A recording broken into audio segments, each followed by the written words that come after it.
ibihe byiza cyane kuri we mukunzi wa Kigali Tube, nawe udahwema kudukurikirana umunsi ku wundi. Ni by'agaciro, komeza uzajye dukurikirana, natwe ntabwo tuzahwema kuguhereza amakuru y'imyidagaduro azajya bagezweho, haba amakuru yo mu Rwanda, muri Afrika ndetse no ku isi hose. Reka nizere ko umeze neza cyane, reka nizere ko ukomeje kugira ibihe byiza cyane. Amazina yanjye nitwa Ikwishimwe Emmanuel. Hanyuma uyu munsi ngufitiye amakuru adasanzwe, by'umwihariko amakuru afite ahantu ahuriye na Mugisha Benjamin cyangwa se wo twamenye nka The Ben. The Ben hari ibintu byinshi byo kumuvugaho bihari, arabyo tugiye kugarukaho. Ese wari uzi ko The Ben yamaze gusinya muri Sony Music? Yitwa Sony Music Entertainment. The Ben yamaze gusinya contract, ndetse iyo contract izamara umwaka umwe, usibye ko ikibura ari uko batari babishyira hanze ngo babigaragarize abantu benshi cyane. Ariko The Ben yamaze gusinya amasezerano muri Sony Music. Hari ibintu byinshi tubuze kugaruka kuri The Ben. The Ben yabatangaje byinshi mu byagiye bibera muri studio, ari gukorana indirimbo na Platnumz. Icyo gihe nyine bari gukorana indirimbo yitwa Why. Yatangaje byinshi mu byabereye studio. Wari uzi ko Platnumz yari kodinze inshuro zirenze imwe kuri iriya ndirimbo yitwa Why? Nyamara The Ben yari kodinze inshuro imwe yonyine, ariko Platnumz yari kodinze inshuro zirenze imwe ndetse n'inshuro zirenze ebyiri agaruka kuri kodinga. Ibi nabyo biri mu byo The Ben yatangaje. The Ben yashyize hanze ibintu byinshi byatari. Hanyuma se wari uzi ko ku munsi wa Saint Valentin ku itariki 14 z'ukwezi kwa kabiri, The Ben aho kugira ngo ahereze gift cyangwa se impano umukunzi we, wari uzi ko iyo mpano yayihaye nyirabukwe?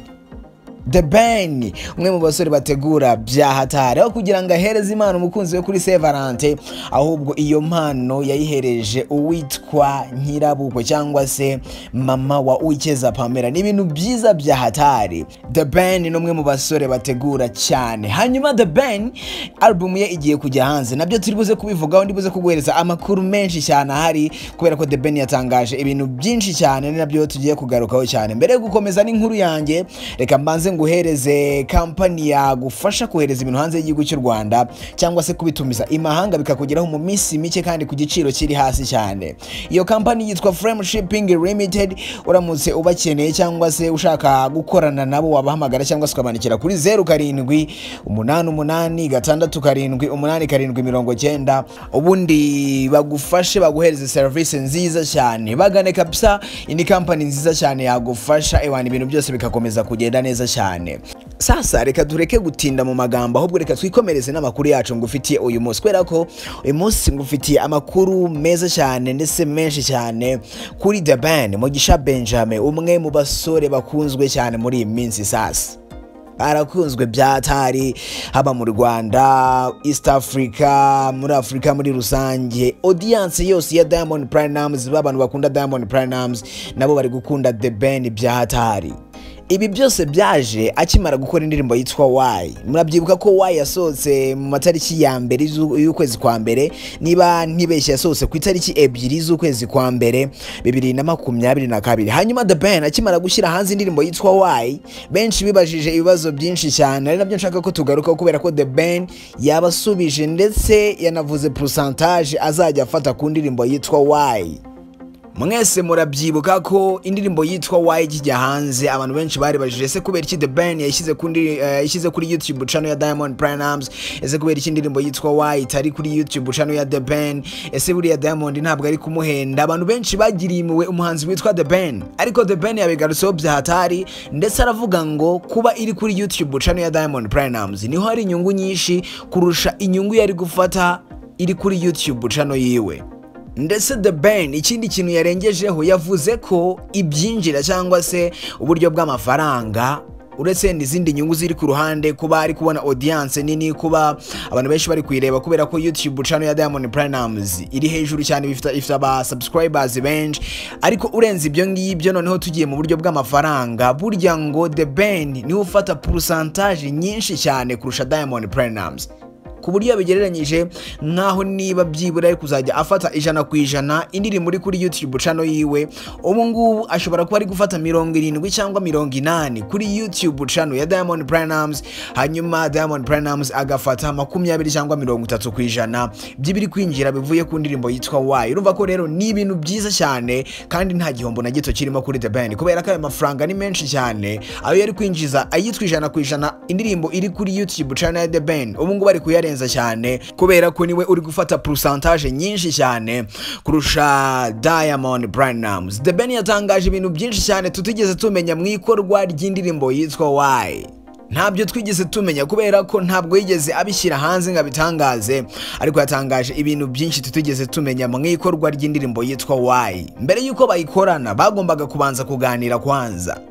Bimwe mu bintu The Ben yatangaje ko byamugoye ni ugutuma Diamond Platnumz yisanzura hanyuma bagatangira kuganira imishinga cyangwa se uburyo indirimbo yakorwa. Aba bahanzi bakuru kugira ngo yisanzure muganire atarakwizera biba ari ikibazo gikomeye cyane, ariko ibi ngibi The Ben yabikozeho neza cyane, hanyuma Diamond Platnumz aramwizera, hanyuma babona kuvugana ibintu bijyanye no gukorwa kw'indirimbo, biza kurangira n'indirimbo ikozwe, ibintu byose bigenda neza cyane. Ariko bari muri studio byari ibintu byiza cyane, kubera ko The Ben akubwira ko bari muri studio yize ibintu byinshi cyane.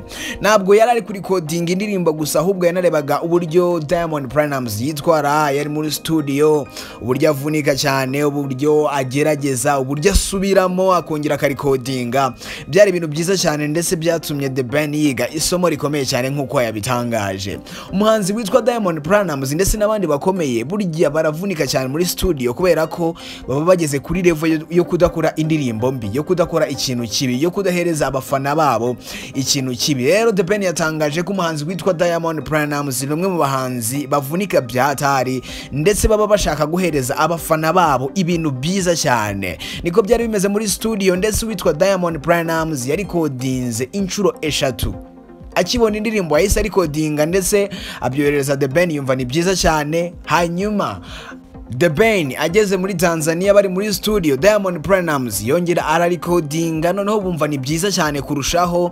Hanyuma iyo ndirimbo yarikodinze bwa kabiri niyo bakoresheje bakora amashusho, hanyuma noneho na video yararangiye. Diamond Platnumz ahamagara The Ben cyangwa se abwira The Ben ngo ashaka kongera kurikodinga bwa gatatu.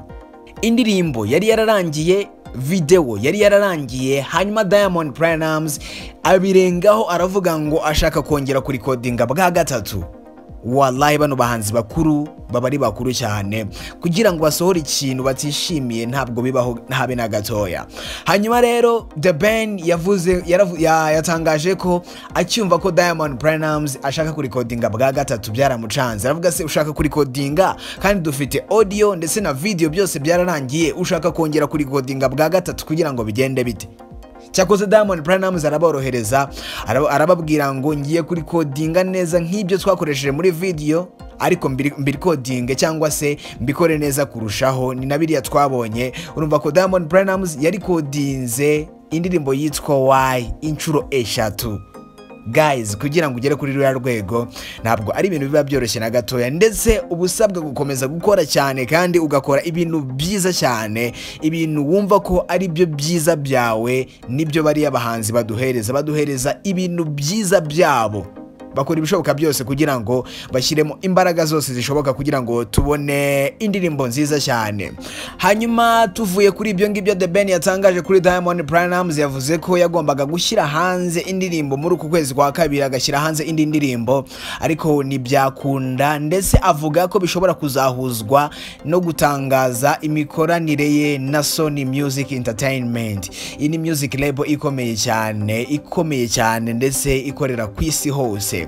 Hanyuma rero The Ben yamaze gusinya amasezerano nuko batari babishyira hanze, ndetse iyo ndirimbo ishobora kuzajya hanze bahita bashyira hanze n'imikoranire afitanye na Sony Music. Biri hafi cyane ndetse ni n'ibintu twakwishimira cyane, kuko Sony Music ikorana n'abandi bahanzi bagiye batandukanye, harimo witwa Ariel, harimo witwa Davido, abahanzi benshi cyane, kandi abo byibura babiri nkubwiye wumvishe ko ari abahanzi bakomeye cyane. Hanyuma uretse n'ibyo ngibyo kandi The Ben yatangaje byinshi ukuri ku mukunzi we yitwa Uwicyeza Pamella, umwe mu bakobwa bafite couple imeze neza cyane ni The Ben ndetse na Pamella. The Ben rero atangaje ibintu byinshi kuri Uwicyeza Pamella ndetse anavuga ku gutera ivi kwe. Ibi byabaye mu mwaka wa 2021 ndetse burya ubwo yateraga ivi byibura bari bamaze imyaka 2 irenga bari mu rukundo. Yavuze byinshi ku rukundo rwabo. The Ben yavuze ko yabwiye Uwicyeza Pamella kamukunda hashize ukwezi kose bavugana baziranye, ndetse The Ben yatangaje ko amuterera ivi hari hashize byibura imyaka 2 bakundana bari mu rukundo, ndetse kimwe mu bintu yavuze byanashimishije abantu benshi cyane. Yavuze ko yapropose cyangwa se yasabye best friend we cyangwa se inshuti magara ye kuzamubera umugore w'ahazaza. Hanyuma Uwicyeza Pamella nawe aravuga ngo yes, igihari nuko yamaze gutera ivi. Hanyuma anatangaje ko abantu bagomba kwitegura ubukwe mu minsi ya vuba. Ntabwo yigeze atangaza igihe neza, banamubajije umwaka niyerura neza ngo avuge ngo ni ryari, ariko abantu bagomba gutekereza ko cyangwa se gutegereza ko azakora ubukwe na Uwicyeza Pamella kandi mu minsi idatinze cyane. The Ben yatangaje byinshi cyane, anakomeje ashimira abantu benshi bagiye batandukanye, anashimira new generation ku miziki myiza iri kugenda ikora, ndetse bari kuzana impinduka muri music industry nyarwanda, ndetse natangaza ko hari abapeti cyangwa se abahanzi bari kuzamuka muri iyi minsi muri new generation bari gukorana ariko atifuza kubitangaza. Yavuze ko hari bamwe afasha, ibintu byiza cyane. Yitwa The Ben Mugisha Benjamin yatangaje ibintu byinshi cyane, ariko ibyo ngibyo nibyo naba nkubwiye kugeza aka kanya. Hanyuma reka nizere ko amakuru ngo haye yagushimishije cyane, arimo isinya rya The Ben muri Sony Music Entertainment, bimwe mu bintu byiza cyane byashimisha abantu benshi cyane. Hanyuma reka ngushimire cyane wowe wakurikiranye kuva nangiye kugeza ngeze aha ngaha, n'iby'agaciro. Komeza uzajye unkurikirana nanjye, ntabwo nzahwema kuguhereza amakuru y'imyidagaduro azajya abagezweho. Amazina yanjye nitwa Ikwishimwe Emmanuel, ushobora gutangira kunkurikirana kuri Instagram nitwa Ikwishimwe 13, ubundi ibintu byose bigakomeza kugenda neza cyane. Komeza kugira ibihe byiza, komeza no kugira umunsi mwiza cyane.